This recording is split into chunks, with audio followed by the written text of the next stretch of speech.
నాయకుడంటే కేవలం ఓట్లు వేయించుకునేవాడే కాదు, వ్యవస్థను మార్చేవాడు. అటు వెండి తెరపై మెగా పవర్, ఇటు రాజకీయ యువనకపై జనసేన ప్రభంజనం. పవన్ కళ్యాణ్ అంటే కేవలం ఒక పేరు కాదు, ఏపీ పాలిటిక్స్లో ఇప్పుడు మారుమోగుతున్న రైట్ డైరెక్షన్. గ్లామర్ నుంచి పవర్ దాకా, విమర్శల నుంచి విశ్వసనీయత దాకా. అసలు పవన్ కళ్యాణ్ మదిలో ఉన్న ఆ మాస్టర్ ప్లాన్ ఏంటి? కూటమి ప్రభుత్వంలో ఆయన పోషిస్తున్న ఆ రోల్ వెనుక ఉన్న సీక్రెట్ ఏంటి? డిప్యూటీ సీఎం సరికొత్త పొలిటికల్ గ్రాఫ్ను డీకోడ్ చేద్దాం.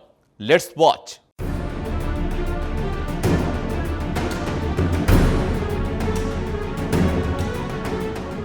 ఏపీ రాజకీయాల్లో జనసేన పార్టీ ఇప్పుడు ఒక కీలకమైన ట్రాన్సిషన్ ఫేజ్లో ఉంది. పార్టీ అధినేత పవన్ కళ్యాణ్ అడుగులు గమనిస్తాయి. ఆయన సంస్థాగత నిర్మాణాన్ని ఒక రైట్ డైరెక్షన్లో తీసుకువెళ్తున్నారని స్పష్టంగా అర్థమవుతోంది. పాతకాలపు పొలిటికల్ ట్రెడిషన్స్ను పక్కకు పెట్టి సరికొత్త సిస్టమ్ని పార్టీలో ఇంట్రడ్యూస్ చేస్తున్నారు. ఫ్యూచర్లో వచ్చే పొలిటికల్ ఛాలెంజెస్ని, మారుతున్న ఈక్వేషన్స్ను ఫేస్ చేయడానికి నాయకత్వాన్ని మెంటల్గా ప్రిపేర్ చేస్తున్నారు. కేవలం ఎలక్షన్ సమయంలోనే కాకుండా ఎల్లప్పుడూ పబ్లిక్తో కనెక్ట్ అయి ఉండేలా క్యాడర్ని మోటివేట్ చేస్తున్నారు. ఇది ఒక లాంగ్ టర్మ్ స్ట్రాటజీ అని, జనసేనను ఒక పటిష్టమైన వ్యవస్థగా మార్చేందుకు ఆయన వేస్తున్న బలమైన అడుగు అని రాజకీయ విశ్లేషకులు భావిస్తున్నారు.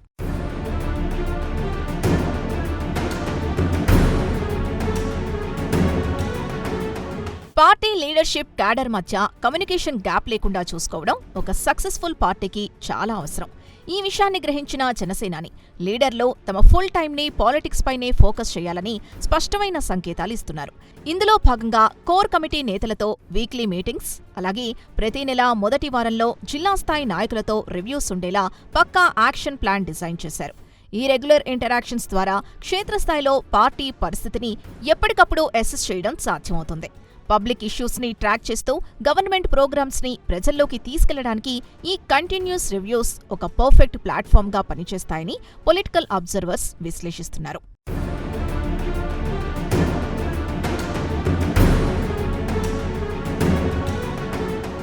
రాజకీయాల్లో క్రమశిక్షణ అనేది పార్టీ మనుగడకు అత్యంత కీలకం. జనసేన పార్టీలో డిసిప్లిన్ విషయంలో ఎట్టి పరిస్థితుల్లోనూ కాంప్రమైజ్ అయ్యే ప్రసక్తే లేదని పవన్ కళ్యాణ్ తేల్చి చెప్పారు. నాయకులు తమ పర్సనల్ లైఫ్లో చాలా కేర్ఫుల్గా ఉండాలని, వ్యక్తిగత వివాదాలు పార్టీ ఇమేజ్ని డ్యామేజ్ చేయకూడదని ఆయన స్ట్రాంగ్ వార్నింగ్ ఇచ్చారు. ఎవరైనా హద్దులు దాటి పార్టీకి లేదా ప్రభుత్వానికి నష్టం చేకూర్చేలా బిహేవ్ చేస్తే స్ట్రిక్ట్ యాక్షన్ తప్పదని చాలా క్లియర్గా సంకేతాలిచ్చారు. ప్రజాప్రతినిధులు పబ్లిక్కు అకౌంటబుల్గా ఉండాలన్నది ఆయన ప్రధాన ఉద్దేశం. పార్టీని ఒక ప్రొఫెషనల్ ఆర్గనైజేషన్లా మార్చే క్రమంలో క్రమశిక్షణే ఆయన ప్రధాన ఆయుధంగా కనిపిస్తోంది.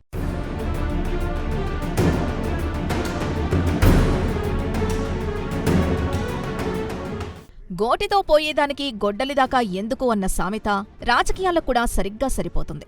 కూటమి ప్రభుత్వంలో ఉన్న ప్రారంభ దశలోనే చిన్న చిన్న సమస్యల్ని సామరస్యంగా సెటిల్ చేసుకోవడం చాలా ముఖ్యం.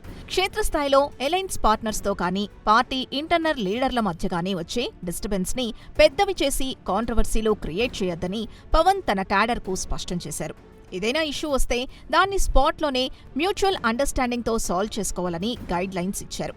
ఈ సెన్సిబుల్ అప్రోచ్ ద్వారా కూటమిలో ఎలాంటి భేదాభిప్రాయాలు రాకుండా జాగ్రత్త పడుతూ కన్స్ట్రక్టివ్ పాలిటిక్స్పై ఫోకస్ చేయాలన్న ఆయన ఆలోచన ఆచరణాత్మకంగా ఉందని నిపుణులు విశ్లేషిస్తున్నారు.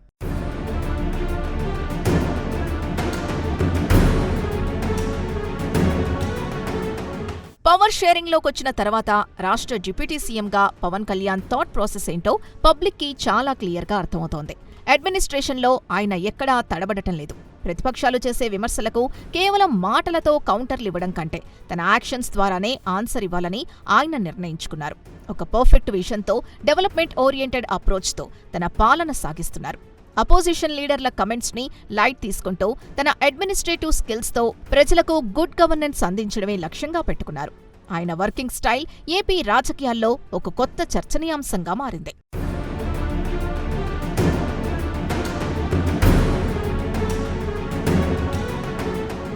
చూస్తారుగా, విమర్శలకు మాటలతో కాదు, చేతలతో సమాధానం చెప్పొచ్చని పవన్ కళ్యాణ్ నిరూపిస్తున్నారు. కేవలం పార్టీని నడపడమే కాదు, అడ్మినిస్ట్రేషన్లో కూడా తనదైన ముద్ర వేస్తూ డిప్యూటీ సీఎంగా ఒక కొత్త బెంచ్ మార్క్ క్రియేట్ చేస్తున్నారు. అయితే ఈ ప్రయాణంలో ఆయన ఎదుర్కొంటున్న వ్యక్తిగత విమర్శలు, లీగల్ చిక్కుల సంగతి ఏంటి? దానిపై ఆయన స్టాండ్ ఏంటి? ఇప్పుడు చూద్దాం.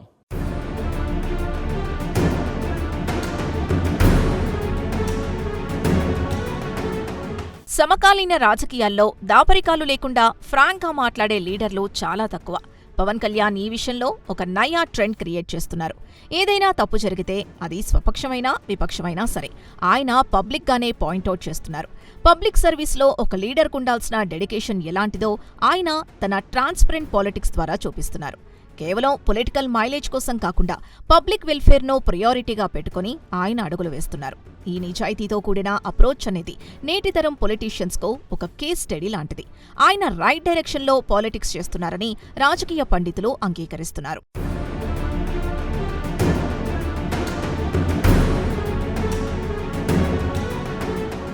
పాలిటిక్స్లో ఉన్నప్పుడు అపోజిషన్ నుంచి విమర్శలు రావడం కామన్. అయితే వాటిని డీల్ చేసే విధానంలోనే నాయకుడి మెచ్యూరిటీ కనిపిస్తుంది. కేవలం సిల్వర్ స్క్రీన్ పైనే కాదు, రియల్ పొలిటికల్ స్క్రీన్ పై కూడా పవన్ కళ్యాణ్ తనదైన మార్కు చూపిస్తున్నారు. పనికిమాలిన విమర్శలకు రియాక్ట్ అవుతూ వాల్యుబుల్ టైం వేస్ట్ చేయకుండా తన కమిట్మెంట్తో ప్రత్యర్థుల నోళ్లు మూయిస్తున్నారు. చేసేవాడికి చేతలు, చేతకాని వాడికి మాటలు అన్న సామెతను నిజం చేస్తూ ఒక రెస్పాన్సిబుల్ లీడర్గా తన పరిపాలనా దక్షతను నిరూపించుకుంటున్నాడు. పబ్లిక్ ఇష్యూస్ని అడ్రస్ చేస్తూ రియల్ లైఫ్లోనూ ఆయన స్ట్రాంగ్ పబ్లిక్ సపోర్ట్ సంపాదిస్తున్నారు.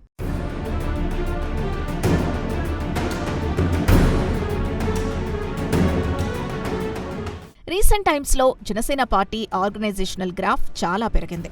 ఈ గ్రోత్ కేవలం అధికారంలోకి రావడం వల్ల మాత్రమే రాలేదు. దీని వెనుక క్యాడర్ని ఆయన రైట్ డైరెక్షన్లో గైడ్ చేసిన విధానం ఉంది. వాపును చూసి బలం అనుకోవద్దు అన్న సామెతను ఆయన తరచూ క్యాడర్కి చెబుతున్నారు. ఆర్టిఫిషియల్ హంగామాలు లాంగ్ రన్లో వర్కౌట్ అవ్వవని ఆయన దృఢమైన నమ్మకం. క్షేత్రస్థాయిలో పబ్లిక్ సపోర్ట్తో వచ్చే నిజమైన బలమే ఏ పార్టీకైనా శ్రీరామరక్ష.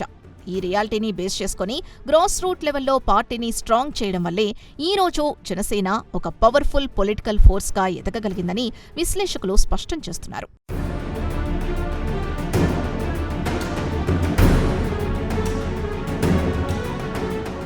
డిప్యూటీ సీఎంగా బాధ్యతలు నిర్వర్తిస్తూనే పవన్ కళ్యాణ్ సినిమాల్లో నటించడాన్ని సవాల్ చేస్తూ దాఖలైన పిటిషన్ని ఏపీ హైకోర్టు రీసెంట్గా కొట్టివేయడం ఒక కీలకమైన పరిణామం. ఇది పొలిటికల్ సర్కిల్స్లో పెద్ద చర్చనీయాంశమైంది.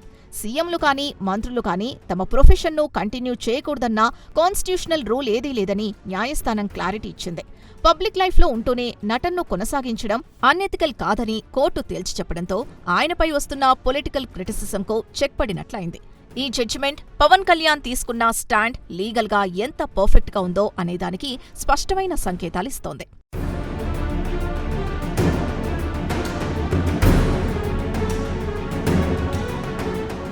సాధారణంగా మన దేశంలో రాజకీయ నాయకులు అనగానే వేల కోట్ల బిజినెస్లు, ఇండస్ట్రీలో ఉన్నవాళ్లుగా ముద్రపడిపోయింది. కానీ పవన్ కళ్యాణ్ ఫైనాన్షియల్ బ్యాక్గ్రౌండ్ దీనికి కంప్లీట్ ఆపోజిట్. ఆయనకు సొంతంగా ఎలాంటి వ్యాపారాలు లేవు. కేవలం సినిమాల్లో తన యాక్టింగ్ ద్వారా వచ్చే రెమ్యునరేషన్నే ఆయన నమ్ముకున్నారు. అంతేకాదు ఆ కష్టార్జితాన్ని తన ఓన్ పర్పస్ కోసం కాకుండా పార్టీ నిర్మాణం కోసం, క్యాడర్ సంక్షేమం కోసం స్పెండ్ చేస్తూ ఉండడం ఆయన డెడికేషన్ను తెలియజేస్తోంది. పాలిటిక్స్ని ఒక ప్రాఫిట్ మేకింగ్ బిజినెస్లా చూడకుండా తన సొంత ఆదాయాన్ని పబ్లిక్ సర్వీస్ కోసం యూజ్ చేయడం అనేది పొలిటికల్ సిస్టంలో ఒక రేర్ ఎగ్జాంపుల్గా నిలుస్తోంది.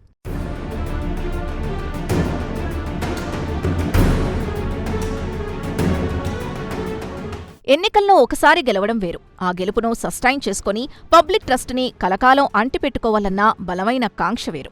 పవన్ కళ్యాణ్ అడుగులు చూస్తుంటే ఆయన విజన్ ఎంత లాంగ్ టర్మ్గా ఉందో అర్థమవుతోంది. పవర్ రాగానే రిలాక్స్ అవ్వకుండా పార్టీని ఒక సిస్టమాటిక్ అప్రోచ్తో ముందుకు తీసుకెళ్తున్నారు. కూటమి ప్రభుత్వంలో ఎలాంటి క్రైసిస్ వచ్చినా ఒక ట్రబుల్ షూటర్లా ఆయన ప్లే చేస్తున్న రోల్ అందరినీ అట్రాక్ట్ చేస్తోంది. ఆయనలో ఈ కన్సిస్టెన్సీ, ఫ్యూచర్ కోసం చేస్తున్న పక్కా ప్లానింగ్ చూస్తుంటే రాబోయే రోజుల్లో ఏపీ పాలిటిక్స్లో జనసేన పార్టీ చాలా క్రూషియల్ రోల్ ప్లే చేయడం ఖాయమని నిపుణులు బలంగా విశ్లేషిస్తున్నారు.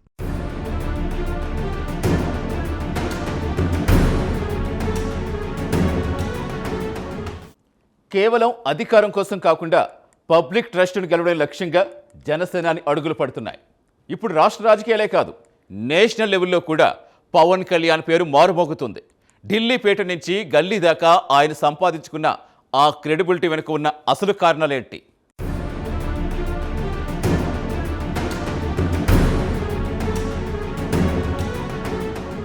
ఏపీ పాలిటిక్స్లో ముఖ్యమంత్రి చంద్రబాబు నాయుడు తర్వాత ఆ స్థాయిలో పబ్లిక్ రెస్పెక్ట్, యాక్సెప్టెన్స్ ఉన్న నేత పవన్ కళ్యాణే అని చెప్పడంలో ఇలాంటి సందేహం లేదు.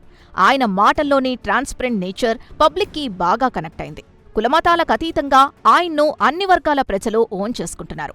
పవర్లో ఉన్నా సరే ఎలాంటి ఈగో లేకుండా చాలా గ్రౌండెడ్గా ఉంటూ ప్రజల ప్రాబ్లమ్స్ వినడానికి ఆయనిస్తున్న ప్రియారిటీ ఆయన క్రెడిబిలిటీని పెంచింది. ఈ అనూహ్యమైన ప్రజాదరణ ఏపీ రాజకీయ ముఖచిత్రాన్ని ఒక పాజిటివ్ డైరెక్షన్లో మార్చబోతోందని విస్తృతంగా చర్చ జరుగుతోంది.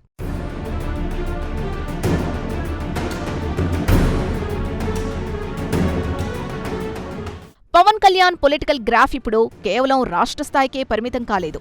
నేషనల్ లెవెల్లో ఎన్డీఏ కూటమిలో ఆయన ఒక కీ ఫ్యాక్టర్గా ఎమర్జ్ అయ్యారు. ఏకంగా ప్రధానమంత్రి నరేంద్ర మోదీ సైతం పవన్ నాయకత్వాన్ని, ఆయన కమిట్మెంట్ను పబ్లిక్గా అప్రిషియేట్ చేయడం ఆయన కెరీర్కు బాగా కలిసొచ్చిన అంశం. దీపం ఉండగానే ఇల్లు చక్కబెట్టుకోవాలి అన్న సామెతలా కేంద్రంలో తనకున్న ఈ క్రేజ్ని అటు రాష్ట్ర అభివృద్ధికి ఫండ్స్ తీసుకురావడానికి ఆయన ఒక బ్రిడ్జ్లా చాలా తెలివిగా యూజ్ చేస్తున్నారు. సెంట్రల్ లీడర్షిప్తో ఆయనకున్న ఈ స్ట్రాంగ్ రిలేషన్స్ ఏపీ డెవలప్మెంట్కు చాలా ప్లస్ అవుతున్నాయని రాజకీయ వర్గాలు విశ్లేషిస్తున్నాయి.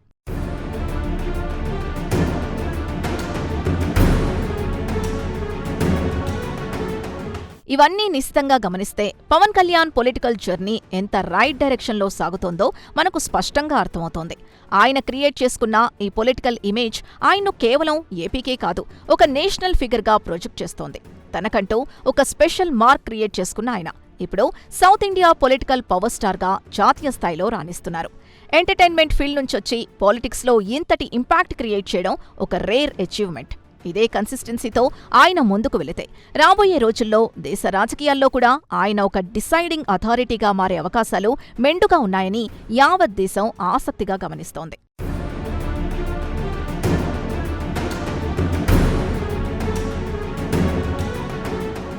రాజకీయం అంటే వ్యాపారం కాదు, అది ఒక బాధ్యత అని చాటి చెబుతున్నారు పవన్ కళ్యాణ్.